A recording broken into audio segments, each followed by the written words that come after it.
자, 오늘 교재는 이제 368페이지입니다. 그래서 지난주까지 우리가, 신탁법, 새로 개정된 것들 아주 중요했습니다. 그래서 중요한 것들을 봤었고요. 오늘은 이제, 전에부터 중요했던 것들 이제 보시는데, 지금, 로마서 3번에 수탁자 변경이 있습니다. 우리가 이제, 수탁자가 바뀌는 경우는 이제, 지금 1번처럼 수탁자가 이제 A에서 B로 이렇게 아예 경질된다 그러지 않습니까? 네, 그런 경우가 있고요.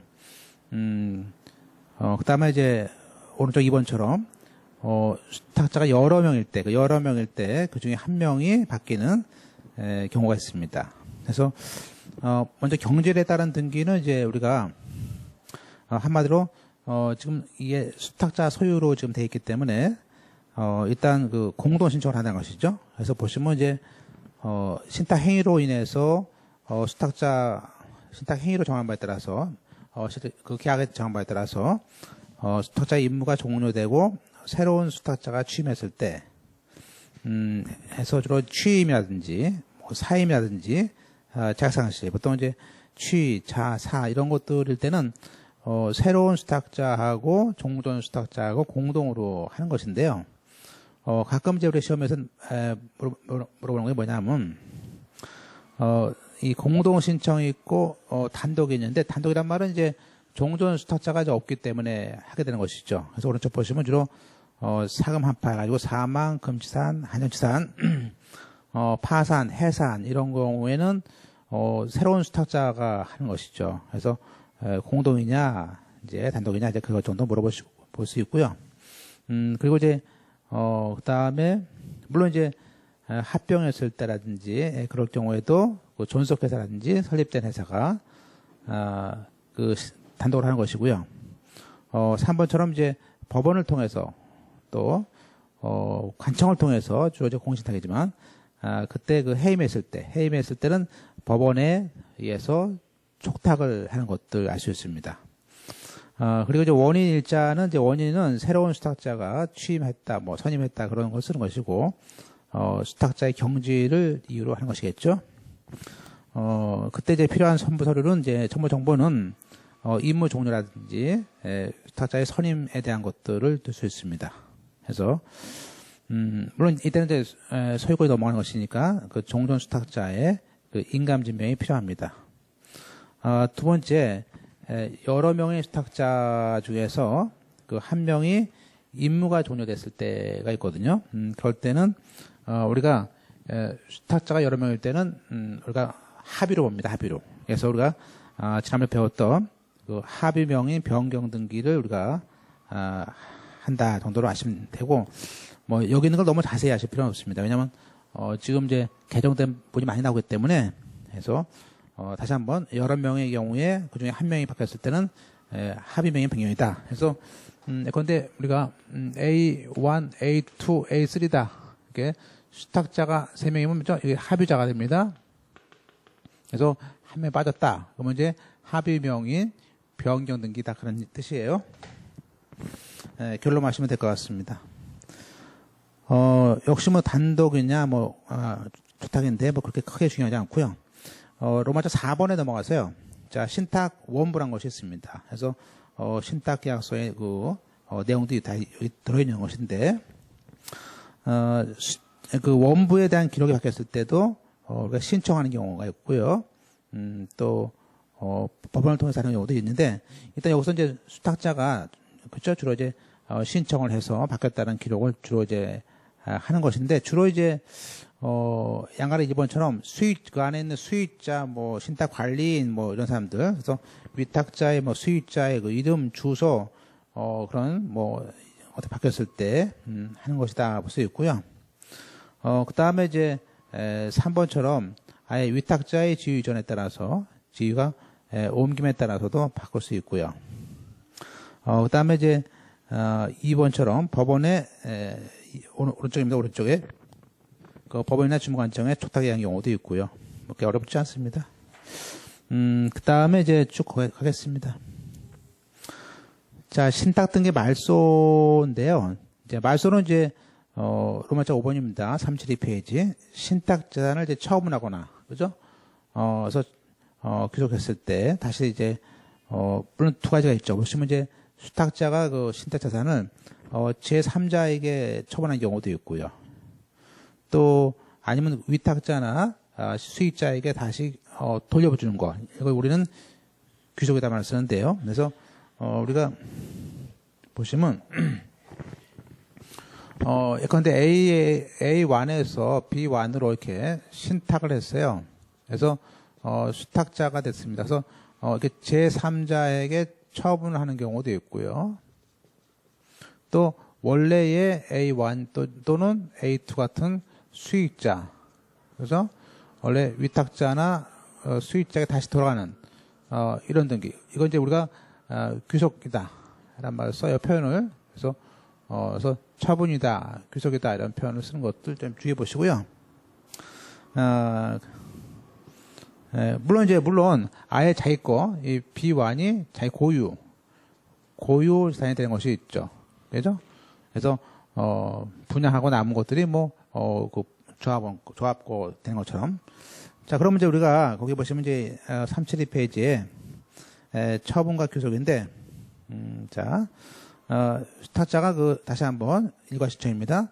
제함자에게 처분하거나 또 신탁이 종료돼서, 원래 위탁자나 수익자에게 귀속할 때, 그때 뭐죠? 그때, 이렇게 소유권 이전 등기 하면서, 그러니까 이제 신탁 등기는 필요 없으니까 말소랍니다. 그래서, 소유권 이전 및, 말소 등기를 한 건에 신청을 해서, 일괄 신청한다는 것을 알 수 있습니다.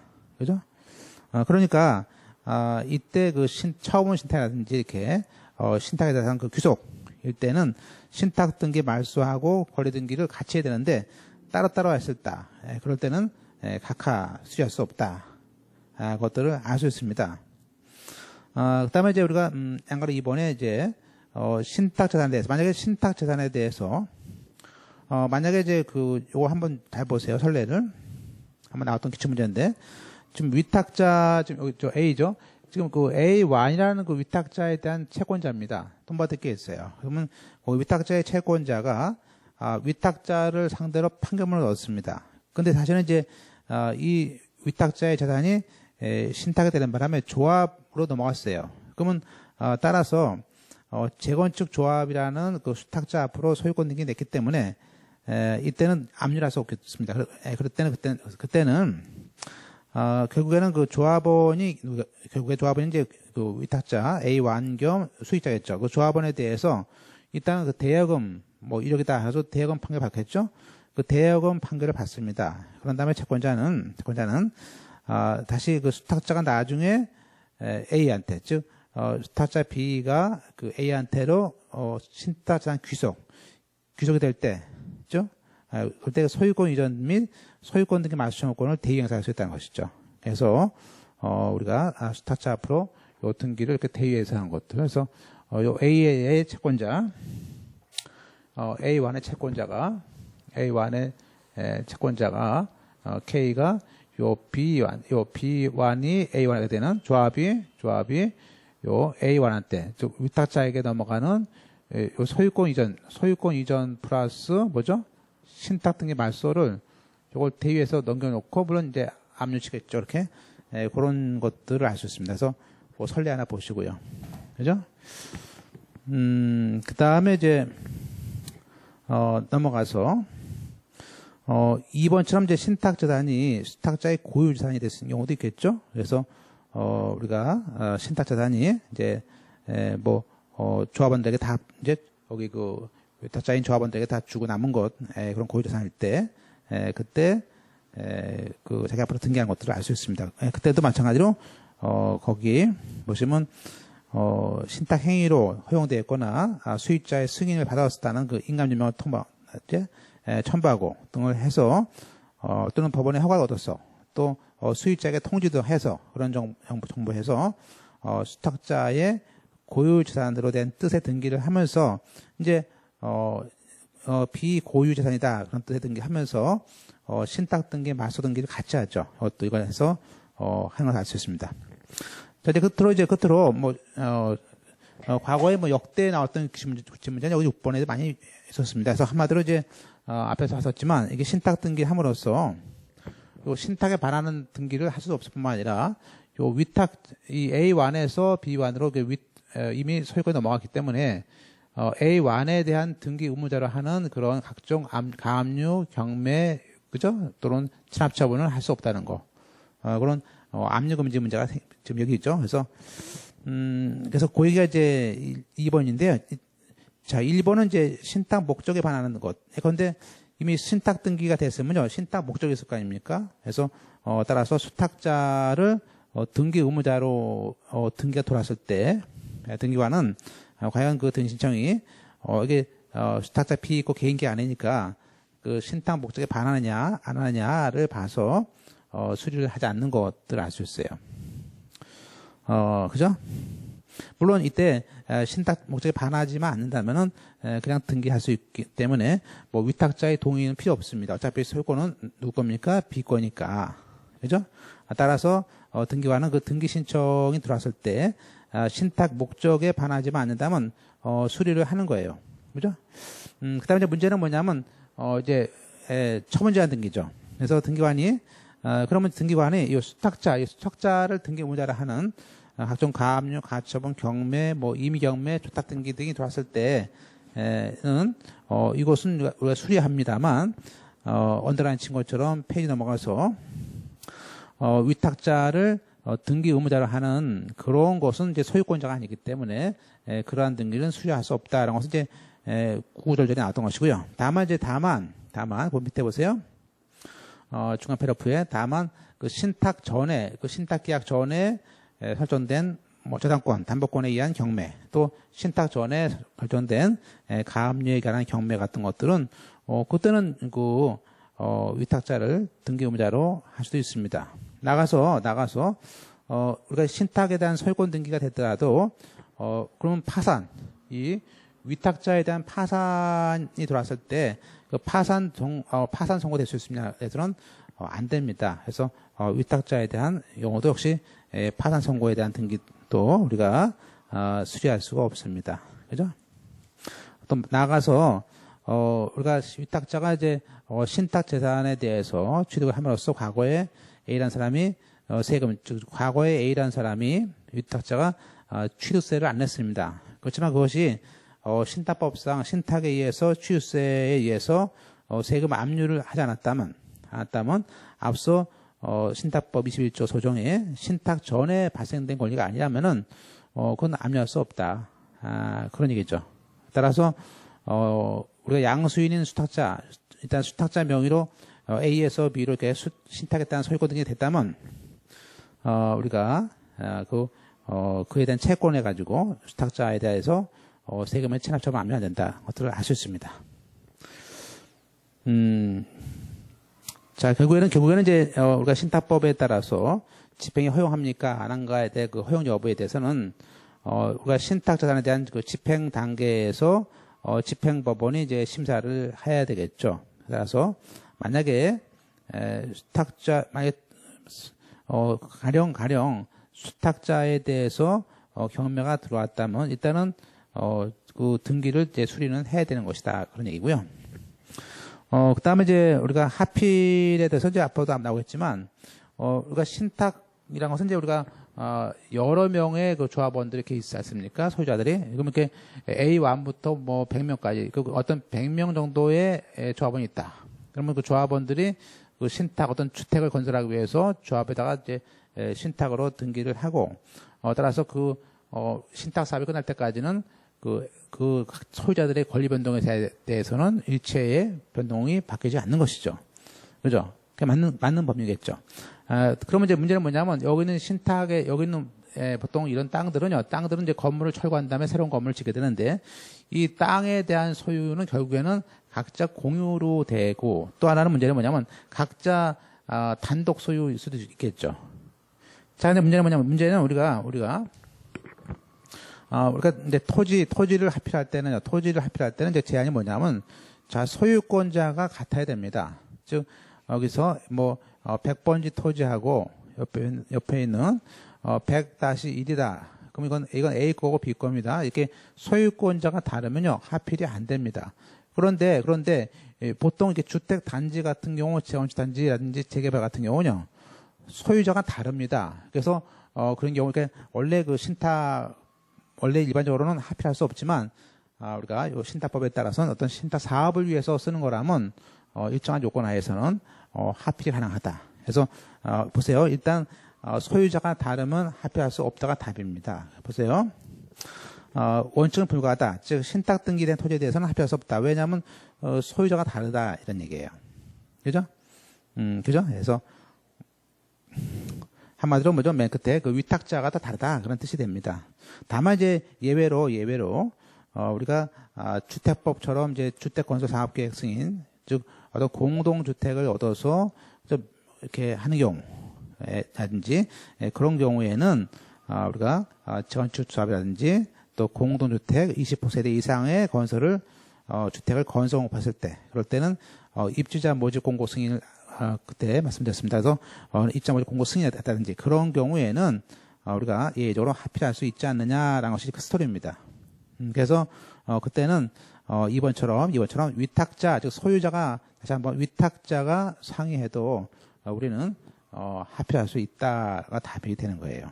그래서, 그때는 이제, 위탁자 전원의 도장을, 뭐, 하필 신납서 같은 거, 뭐, 인감증명서를 떼가지고 오는 것들이 그 얘기고요. 자, 이제 그렇게 각종 승낙서를 가져왔을 때, 우리는, 하필 등기 할 수 있는데, 그때 하필 등기는 이제 표시 등기니까요. 표시가 이제 합쳐진 거 아니에요. 그죠? 면적이 줄어들고 합쳐지는 것이니까, 단독으로 하필 등기를 할 수 있다는 것을 알 수 있어요. 이와 달리, 이 분필 등기는 별도 제한이 없습니다. 그래서, 우리가 신탁 때 오더라도 얼마든지 분필 등기를 할 수 있는데, 자주 나오는 스토리는 뭐냐면, 분필 전에는, 우리가 토지, 이제 신탁 원부란 것이 있거든요. 그래서 그 신탁 원부를, 예컨대, 부동산마다 하나씩이니까, 예컨대 이 100번지를, 100-2, 100-3, 100-4로 만들었어요. 세 필지로. 그래서, 그러면요, 이 각각의 부동산마다 전부 다 신탁 원부가 있어야 되기 때문에, 보세요. 거기 그 4번에, 분할에 따른 분필 등기 신청할 때는, 등기관은 분필된 토지에 대해서 분필 전에 있던 그 100번지에 있었던 신탁 원부와 똑같은 내용의 신탁 원부를 내라 그런 얘기입니다. 물론 우리가 신탁 등기를 말소할 때는 필요 없겠죠. 그래서 밑에 산서에 그래서 그런 경우에는 분필 됐을 때는 분필 전에 있던 부동산마다 신탁 원부가 있어야 되니까 우리가 다시 한번 신탁 원부를 우리가 작성해야 된다 할 수 있습니다. 이제 끝으로 이제 우리가, 또 최근 개정법은요, 이게 이제 신탁도 이렇게, 막 합병을 이렇게 할 수 있겠습니다. 그래서 뭐 너무 자세한 것 같긴 하지만, 일단 우리는 이제 포인트만 아시면 될 것 같아요. 그래서, 신탁 합병과 분할 합병 해서처럼 할 수 있는데, 보시면 이제, 합병과 분할 등에 따른 신탁 등기는 제일 중요한 것은 뭐냐면요.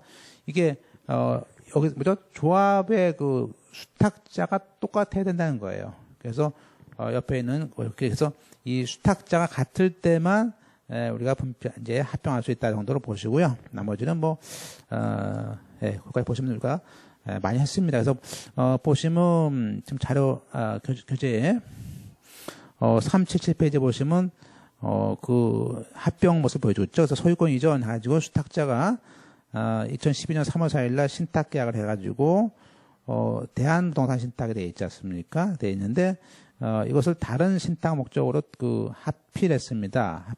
합병했어요, 합병. 그래서, 그랬을 때, 종전 신탁을 말소한 다음에 이제 새로운 신탁을 만들어준 것인데, 자, 이것은 아까, 대한부동산이라는 그 수탁자가 같을 때만 우리가, 할 수 있구나라는 것들을 알 수 있습니다.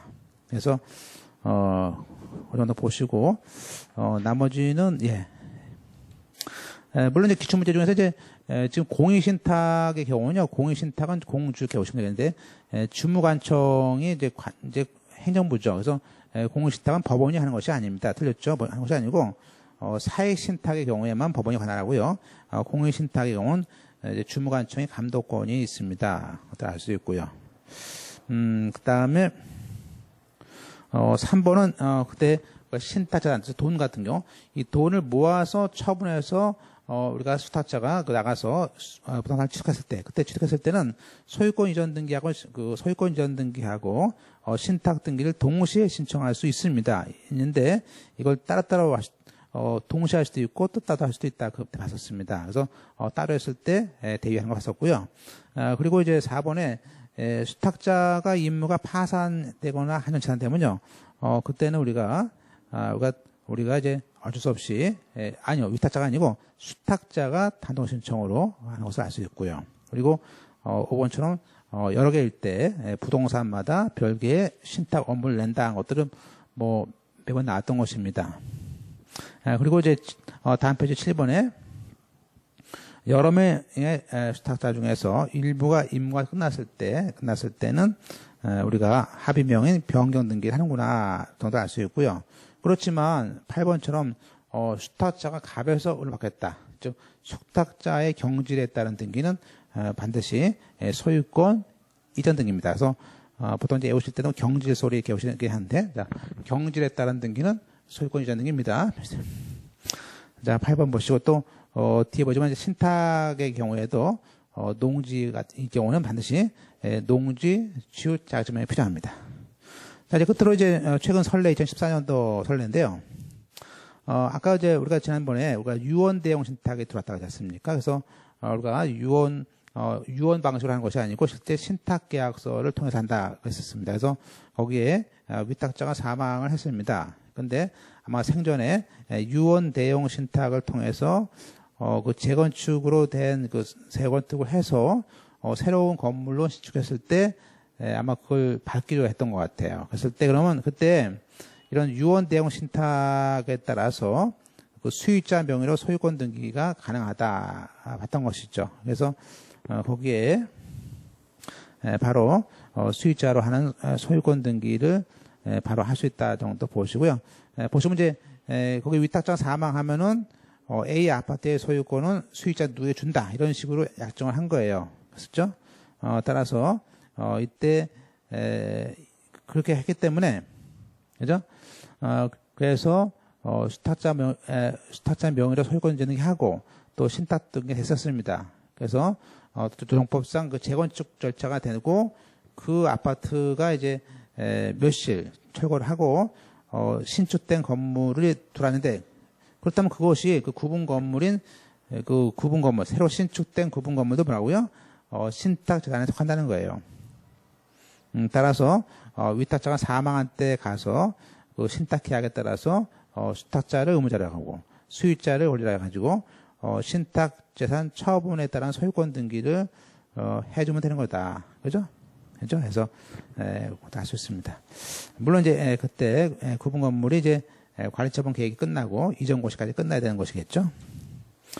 자, 그래서 신탁 등기는 이제 오늘 뭐 후반부 했습니다만 앞서 지난번 했던 그런 새로운 제도 한 대까지 정도를 반드시 이제 기억하셔야 됩니다.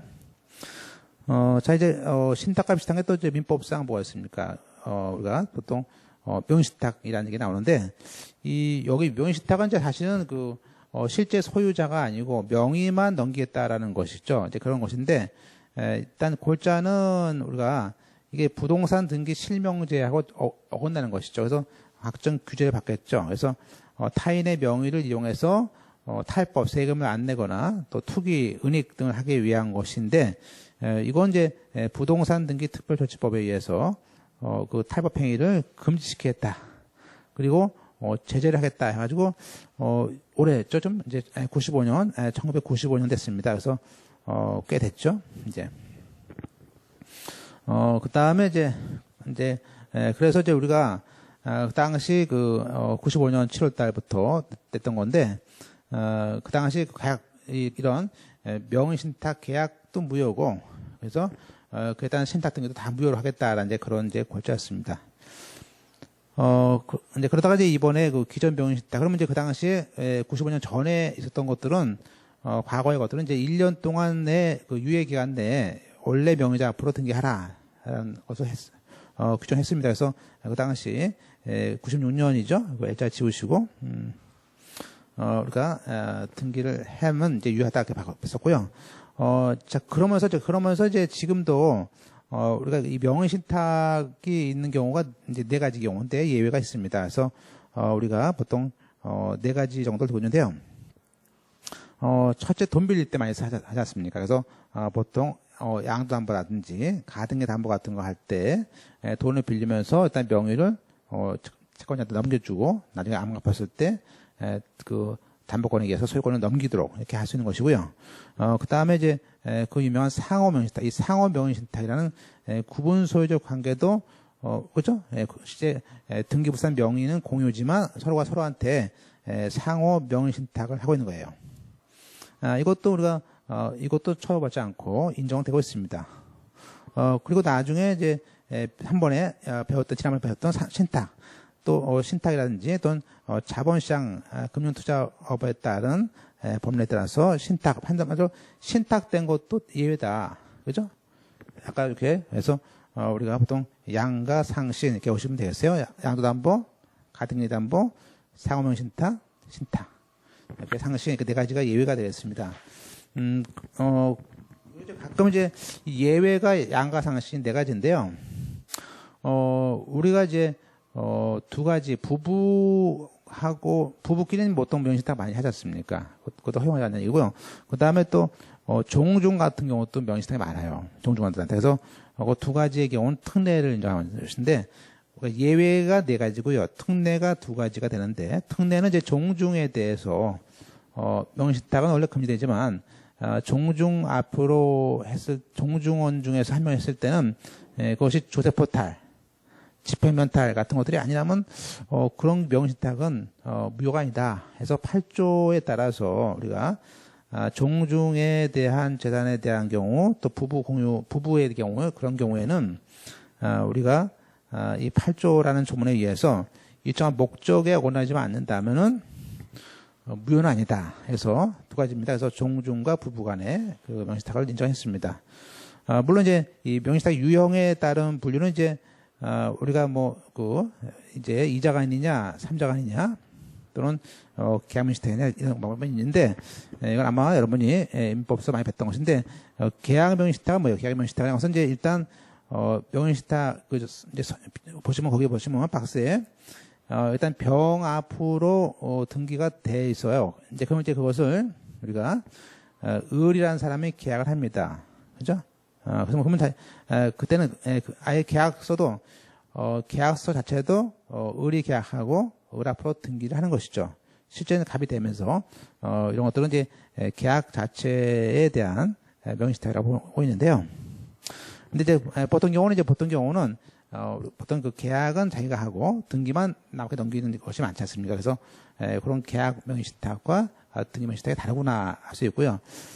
일단 이제 그 다음에 물론 이제 이때 그 당시에 그 기존 명의신탁도 일정한 기간 내에 실명 등기를 하자라고 하는 것이 들어왔었어요. 그래서 그 당시 이제 95년이라고 했었죠. 벌써 20년 전 얘기죠. 그래서 그 당시 하면서 1년 정도 유예 기간 내에 원래 소유자로 넘어간다면 그것은 우리가 이제 용서하겠다. 뭐 그런 얘기겠죠, 한마디로.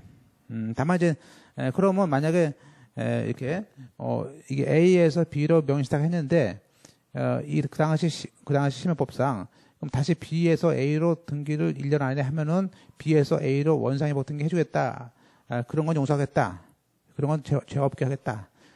그런 스토리 아니었습니까? 그런데 이제 만약에 그럼 만약 B가 이 A에서 B로 했는데 이 부탁자가 거절하면 어떡합니까? 그때는 이제 소송할 수 있지 않습니까? 소송을. 그래서 그때 소송을 하게 되면 이 소송 기간이 뭐 1년이고 2년이고 기간이 가겠죠. 가더라도 그때는 그 재판이 끝난 때부터 다시 1년 동안은 봐주겠다. 그런 얘기예요. 그래서 그게 이제 우리가 얘는 그 380페이지에 밑에 있는 그 얘기입니다. 그래서 만약에 이 법 시행 전에 또는 요 1년이 한 유예 기간 동안에 이 명의신탁자하고 수탁자 간에 우리가 그 쟁송이 됐을 수 있지 않습니까? 그럴 때는 그 재판이 뭐 1년이든 10년이든 재판이 확정 판결일부터 다음 페이지에 있습니다. 그때부터 1년 정도는 유예해 주겠다는 것이 이제 그 당시 법 11조 사항의 스토리예요. 스토리. 그죠? 다만 이제 이때 그러면 이제 이때 스토리는 거기서 말하는 밑에 중간에 이 부동산 물건에 관한 쟁송이어야 되는 것이고, 그죠? 따라서 우리가 단순한 우리가 거기 실권리자 주장해서 받는 그런 쟁송을 의미하는 것이다 라는 것을 알 수 있습니다. 그 다음에 이제 우리가 이제 이번에 그러면 실명 등기를 또 한 걸로 볼 수도 있지 않냐? 그거는 우리가 아예 제함자 처분할 수도 있고 그렇습니다. 그래서 보시고요. 쭉 보실까요? 일단 이제 조문을 한번 이제 검토해 보시면 거기 실명법상의 11조 얘기를 잠깐 그 점 하나 보고 가겠습니다. 민법 공부하실 때도 봤겠지만 자 382페이지에 그 제목이 기존 명의신탁 약정에 따른 그 실명 등기를 해주겠다 그런 얘기예요. 그래서 다만 이제 단서에 그런 말을 해요. 언더라인 친 것처럼 수용, 판결, 경매 같은 거로 인해서 보세요. 지금 A1에서 B1으로 해야 되는데 이 땅이 B1에서 토지 수용이 되거나 경매가 되거나 해서 제3자로 넘어간 것도 A1 다시 B에서 A1으로 넘어간 거나 B1이 경매 등으로 인해서 수용 등으로 넘어간 거나 그런 경우도 우리가 이전된 거와 같이 보겠다. 그런 스토리입니다. 그래서 언더라인 보시면 고용징수, 판결, 경매 그 밖의 법률에 따라서 일단 B에서 즉 명의신탁자한테서 원래 A로 가야 될 것이 명의신탁자에서 제함자로 물건이 넘어갔다 이거예요. 그럴 때는 또는 이걸 종교한테 줬다든지 그죠? 그런 경우라면은 그것이 무슨 어떤 조세 포탈 같은 것이 아니라면은 그런 경우에도 우리가 그런 등기를 우리가 그죠? 처벌하지 않겠다 그런 얘기예요. 그죠? 그래서 이제 그런 골자만 아시면 될 것 같습니다. 기출문제 보시면 기출문제. 그러면 대원 다음 판례는 그러면 우리가 그럼 A1과 B 사이에 우리가 가처분만 해놓고 그냥 또 세월을 지날 수 있으니까 이때 분쟁은 A1과 B 간의 그 실제 소송을 말하는 것이지 단순한 가처분만 해놓고는 안 된다. 그래서 그것만 가지고는 쟁송이 아니다. 그래서 실제 소송하는 거고요. 그 다음에 물론 명의신탁 약정은요.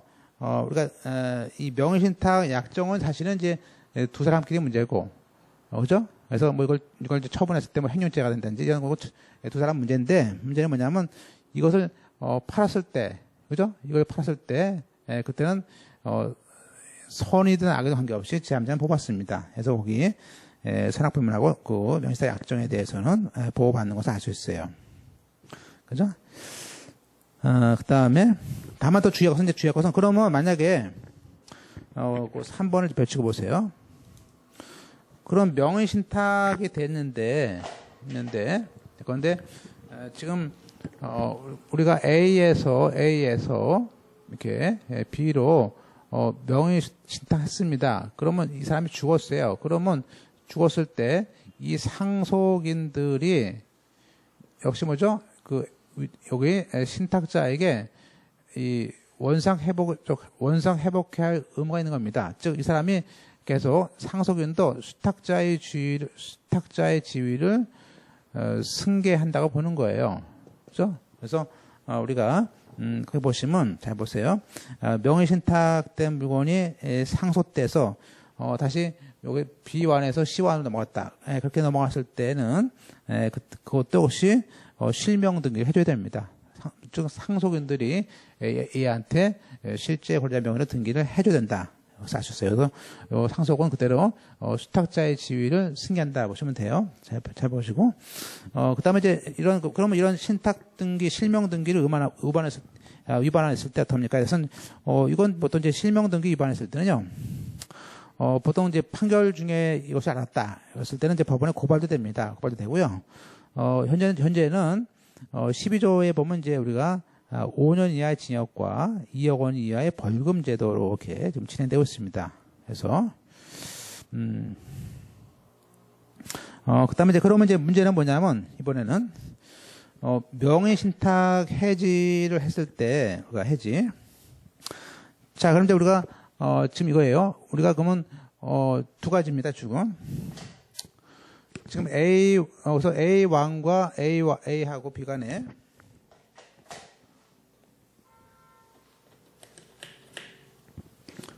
지금 이제 A1과 B 간에 요 명의신탁 약정이 무효고요.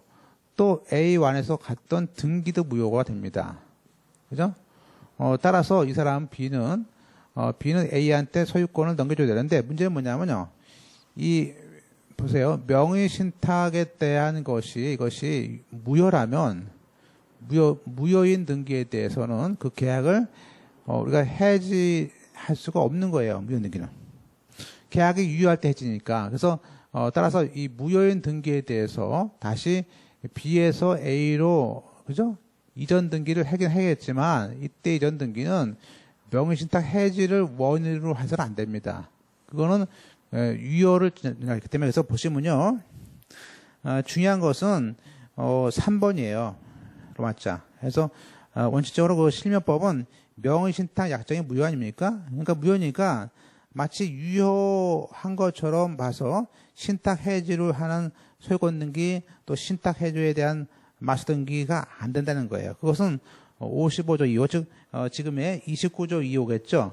29조 놓으세요. 29조 2호로 각하라는 거예요. 각하라는 거예요. 그죠? 다만 우리가 예외적으로 뭐죠? 예외적으로 또는 틈 내에서 종중과든지 배우자 같은 경우는 예외로 명의신탁 해지로 하는 소유권 등기도 할 수 있고 이걸 말소할 수도 있고요. 그죠? 이거는 가능합니다. 자, 그러면 만약에 이 현재 명의신탁을 했는데 A가 B한테 신탁했을 때 다시 이걸 어떻게 가져옵니까?에 대해서는 명의신탁 해지를 원인해서는 안 된다 이거예요. 그럼 어떻게 합니까?에 대해서는 4번에 명의신탁 해지 이외의 원인으로 해야 됩니다. 그래서 예컨대 우리가 거기 보시면 주로 뭐죠? 주로 명의신탁자 즉 A가 B 수탁자를 상대로 부당이득 반환이라든지 진정 명의 회복에 대해서 소유권 이전 등기하라.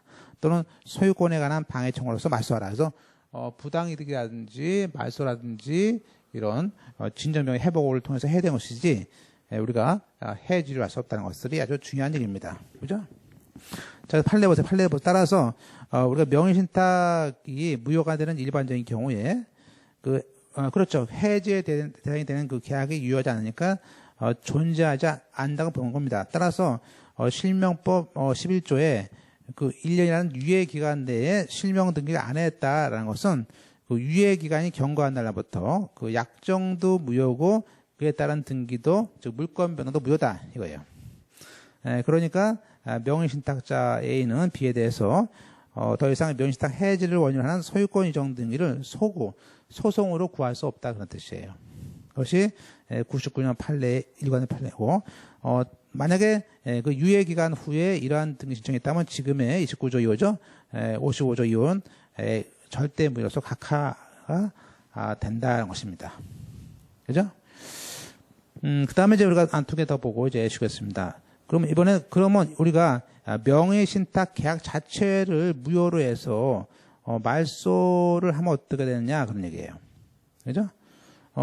우리가 그러면 이 명의신탁 자체 이때 무효 이 계약 여기 보시면요 갑을 상대로 해서 그 약정했는데 그 약정이 무효다 해서 완전히 원인 무효다 식으로 했을 때는 그때는 말소할 수 있습니다. 그죠? 그리고 2005년도 보듯이 명의신탁 해지로 해난 소유권 등기 절차의 판결에 대해서 2005년도 판례인데 몇 번 나왔었는데요. 일단 이것도 언더라인처럼 자 일단 이런 등기가 들어왔을 때 즉 명의신탁 해지로 하는 소유권 이전 등기 절차 이행의 판결 즉 판결에 의한 등기가 들어왔어요. 그랬을 때 그것에 대해서 어떤 그죠? 예외나 특례에 해당하지 않았다. 그럴 때는 또 판결문 사건 번호 보니까 그 당시 95년부터 96년까지 1년 기간에 한마디로 1년이 지났더라.